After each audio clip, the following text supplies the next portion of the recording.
tell me, how are you? Yeah, fine, thanks. It's been a while since I've done any exercising, and I'm seriously thinking about it because of COVID-19 has really played havoc Right, yeah. with, A lot of people are in that situation at the moment. yeah, it's sitting at home next to a kitchen, and you're just walking to the fridge and eating carbs. Yeah. So, I mean, if anything, I have to learn. To be honest with you, I wanted to learn from you today, as much as I can, actually, to change my lifestyle. Because being a GP really doesn't help either. You're sitting sedentary at a chair, and now we've actually become where we're doing a lot of consultations over the phone, and or doing video chats with the patients. So we don't even have that walking to the waiting room anymore. Yeah, exactly. Or the walk to the car in the morning. Yes. The car to the office, right? Absolutely. And I'm doing a couple of shifts from home, actually. So you just get out of bed and make yourself a cup of tea and then go up to the attic to sit in the office and just do the work there. So I'm in a similar situation at the moment because obviously usually I'm on my feet. Yes. The majority of the day, but as soon as this thing hit, it was housebound, and now all my work is done in this seat here. Right. I still run sessions, personal training sessions, but it's through Zoom or just online. Yeah. So I am not moving much at the moment. So I mean, of course, we've met up before, and I've done a couple of sessions with you in the past. I think it was year before, rather, because then I broke my wrist, and I wasn't able to exercise. And even after that, I went for a hiking trip to Scotland on a photography tour, and I think I fractured my ankle, but I neglected it and sort of just carried on with it. It was probably a minor, maybe a very major sprain or a very minor fracture, but because it still hurts. Okay. If I do some strenuous exercises or go for a hike. So I haven't been exercising, but I've sort of dabbed in and out of keto diet and low carbohydrates. And what I find is quite difficult is maintaining that continuity with the keto, because it is a lot of commitment. You got to give up bread. You got to give up a lot of, carbohydrates, and that makes it difficult because you can't really follow it on something you've been eating all your life. And I did lose some weight, actually. In the beginning, I lost about 2 stones, and then we moved house and COVID-19 hit, and since then everything's just gone completely berserk.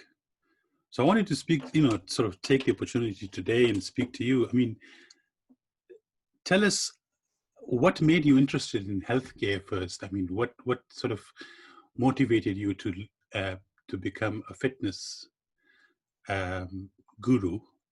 Yeah, so I didn't go straight into it. I was always quite sporty as a younger, and I did lots of sports. I probably had about 5 on the go first off, and they gradually whittled down as I came a higher and higher level, and you kind of have to focus in on one, and I ended up ski racing. I got quite good at that. I raced for Wales for some time, and I was always kind of there or thereabouts the top in the UK, but in this sport, for some reason, there wasn't too much kind of gym-based activity encouraged as part of the sport. So there was no like strength and conditioning work. And I started doing it just because a friend was doing it, and it just nudged me over the edge. And I saw that difference, which kind of separated me from the crowd, and I kind of got hooked on that. But when I retired, I went to university. I did nothing to do with fitness. I did engineering. I got really unhealthy, basically. The other end of that, about 4 years later, and I wanted to get back into fitness. I ended up working in a law firm, but for that whole period of time, I became a full addict. I just loved getting healthier. In particular, I loved getting stronger. That was the kind of clincher for me. It's different for different people, but strength is a popular one. So you can really see like a linear progression, and I think having that, like, oh, I'm better than I was yesterday, it becomes quickly quite addictive, and being just addicted to something like exercise isn't a bad thing because it's healthy. But yeah, I was training in a gym called the Fitness Factory in Cardiff, and I just spotted one day that they were running a personal training course. It turns out they were absolutely brilliant. Looking back on it and looking at the kind of courses that are available now, I could quite easily gone for one that would have turned me into a different kind of a coach. But these guys, I really respect them. Absolutely amazing coaches. Mike is still there at the Fitness Factory. But yeah, I loved it. So I quit my job and went to a gym sort of near my office, nearish my office. And they said, yeah, sure, you can come and be a personal trainer here. You're qualified. And I did it. Quit my job. A week later, I was a PT, and I've just been building up since then. That's it. That's brilliant. That's quite sort of an interesting path, because you've sort of probably found that niche of where you actually doing something you like, and in the meantime as well, you've actually worked on your healthcare, because you mentioned in university where you became sort of a bit unhealthy. And I think that sort of happened with myself as well. And I think most of the people, if you're not keeping your exercises proper, or you're looking after your diet, universities where you sort of either, it sort of either makes you or breaks you in terms of health and habits. And I think with myself, and I'm sure with a lot of other doctors as well, medical school takes a really long time. And when you do the university, your training's not really finished. You are a junior doctor.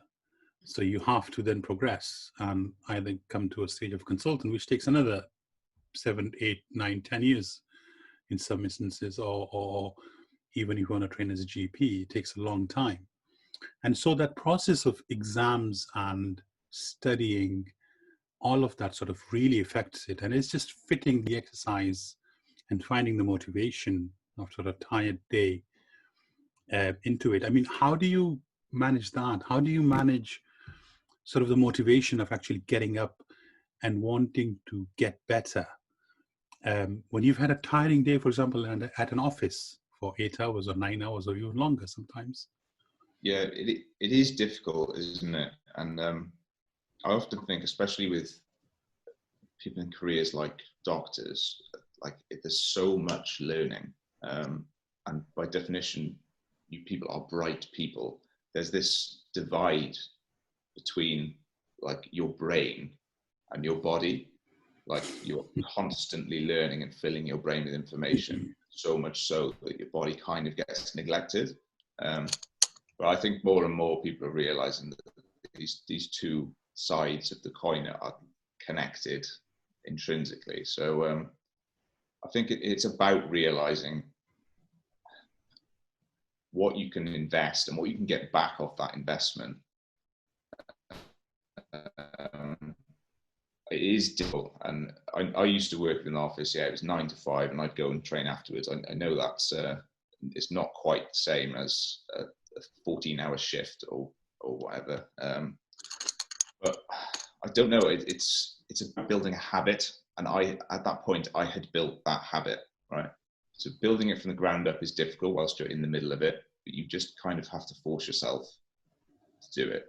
I find people who work long hours will benefit more from doing it before their shift, doing their exercise before their shift. The other thing I think is realizing that you don't have to be doing 2 hours of high intensity interval training or something like that. It can be anything. Anything's better than nothing. If you wake up 20 minutes earlier and go for a walk, you can tick that off as a win. You've done some exercise, and the rest of your day will be a bit. And once you kind of link those two things up, exercise makes everything else better, it becomes a little bit easier, I think. Brilliant. I mean, and do you think diet plays a role in it? I mean, one thing you might have noticed, if you've ever been to a hospital, you see these vending machines, chocolates and sandwiches, and a lot of the like coffee places are selling sort of, cheese baguettes, and they've got these sandwiches, so they're high in carb actually, and you're getting a packet of crisp as a meal deal, and you're getting a pop, sort of a bottle of pop with it, and even the coffee, etc., is very high in cream, or there's a lot of calories in those sort of foods. So whatever we've bombarded with, if we go out for a meal, for example, these things are all very high in calories, and if you are intaking it, I mean, there's a lot of myths and a lot of discussions going around about calories in and calories out, and how the new keto diet and the old version of Atkins, they all played a role in cutting out carbs, and sort of, how do you reconcile, or how do you manage those discussions, and what is sort of your view on it? So I totally get what you're saying about hospitals.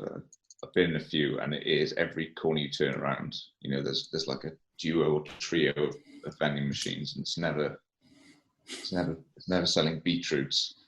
But I think when people ask me questions like that, it's almost always phrased in a similar way to how you did it. You always kind of throw carbs in there, and then keto quite often comes up because it's very popular, and obviously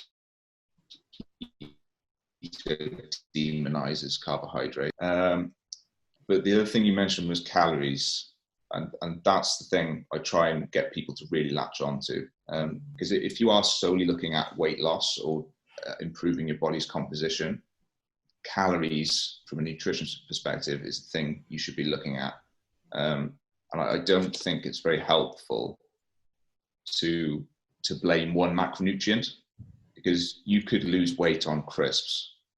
Okay, say you're going to maintain body weight at 2,500 calories. If you just eat 2,000 calories of crisps every day, you'll end up losing weight. You probably won't be very healthy, because it's not, it's nutritionally null. But the point still stands. It is calories in, calories out. That is a thing. And that's the kind of thing I try and steer people towards, first of all, as a concept, to understand that it's this kind of balancing act. How many calories are you spending in a day through movement, breathing, exercise, whatever, and how many are you taking in? And you just have to kind of become more aware of that number, of those two numbers. So I tend to ask people to track what they eat, which isn't that easy to do, because it's quite a big lifestyle change from just grabbing food out, walking 2 yards to the fridge from where you're sat and putting it in your face, to then having your phone or a diary or something, and in between writing in what you're eating. But in my experience, it is so worth it, because the level of awareness it gives you. And you find that a lot of times people don't actually know that they're eating these things. It's so autonomous. It just happens. So that's kind of where I start with people. It's that calories in, calories out theory, if you like. And then we go down a bit more of how do we be healthier, that kind of route. So the people who work in offices, that are next door to a Subway or whatever, other fast food chains are available, or if they're living off a vending machine, it is difficult, but there are ways around it, and it just means you have to try your best to prepare your food ahead of time. Find that is the best. Yeah, I was actually having a chat with one of my very, very good childhood friends, and he rang me up while he was jogging, so I could hear him running. I've been running fast. Yeah, and he's and to add on top of it, he is in the States, so he rang me from there. And if I look at the time difference, he rang me in the morning, so it must have been really early for him to get up and go for a run. Yeah. And he said the only reason he's doing it at this time because he has to then go to work and he doesn't have any other time. But obviously, with the COVID-19, when everything hit, he's been trying to lose weight. And yeah, that got me thinking, really, because I often find that I don't have any time. And I was thinking, recently about a bike to be it's got an electric motor as well, but it's still something that I have to pedal, and I have to try to push up, and it helps you on the very steep hills where you would otherwise probably be struggling or even get off the bike. Yeah. It just keeps you on it. So, what sort of suggestions would you say, people like me could do, or people who lead sedentary lifestyles could do to change lifestyle, So exercise-wise, I think that that electric bike brings up quite a good point, actually, that you don't have to go from 0 to 100 in no time. You don't have to go from doing nothing to lifting heavy weights or doing nothing to running marathons. That's a nice little segue, isn't it? An electric bike between doing nothing and riding a normal bike. There should always be a progression, and you should always get on the learning curve at the bottom and learn rather than jump in at the deep end.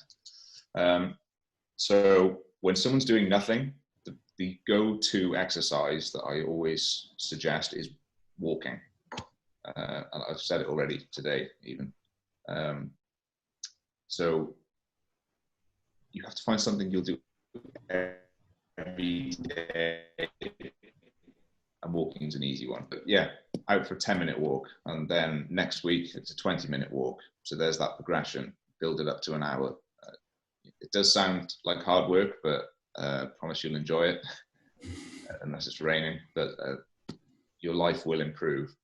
I don't tend to recommend running to too many people, but there's that next progression. You could start running, or you could start cycling or rollerblading, but it could be anything. It just has to be something that you don't hate, because if you really don't enjoy something, it's a bit like the keto diet that you've been dabbling with. It's very difficult to stay consistent with if you're not enjoying it.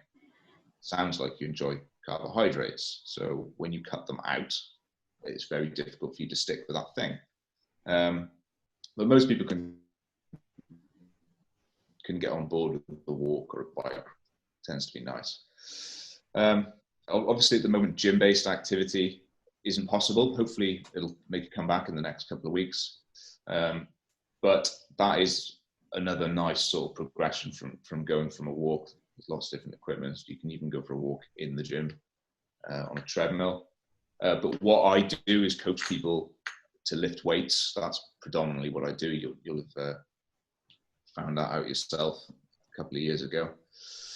But yeah, it's about getting started and doing whatever you'll actually do. Does that make sense? Yes, and I think I sort of get the point. Really, it's as you said, it's about portion control. It's about trying to eat healthy, calories in, calories out. Yeah, fad diets are there; they do help, but not everybody. And at the same time, we got to start moving, from walking and gradually building up on that. One last thing I wanted to ask you was, COVID-19 has changed a lot of things. So, and as you mentioned, a lot of work has gone over to the online space. We've seen hairdressers cutting hair on, teaching on Zoom, etc. Do you think that personal training will have some sort of component remain on the online space? Yes. So there's always been quite a big component of it online. There are plenty of personal trainers who only operate online. So what that would just be providing exercise programs and then nutritional support just through the internet, basically through calls like this, WhatsApp messages, emails. And I've always had a small component of that in my business as well. It's been predominantly one-to-one because that's how I like to coach. I think it will grow because of this, just because every coach in the land has now had to transition. They haven't had an option. So I've had everyone move over from one-to-one to online. So I think it's, I think it won't replace one-to-one coaching because there's things you can do there that you will never be able to do online. But yeah, I definitely think it will grow. How can people find you, Tom? If somebody listening to this wants to get better and wants to have some more advice, how can they get in touch? So most of my content I put out on Instagram, which is at Tom Hales PT, TomHalesPT. But you can always contact me directly, which is the same, tomhaleSpt@gmail.com. That's an email address. I'm happy to answer any questions at all, honestly. Thank you very much for coming along to the Doctor's Lounge, Tom. Very nice speaking to you.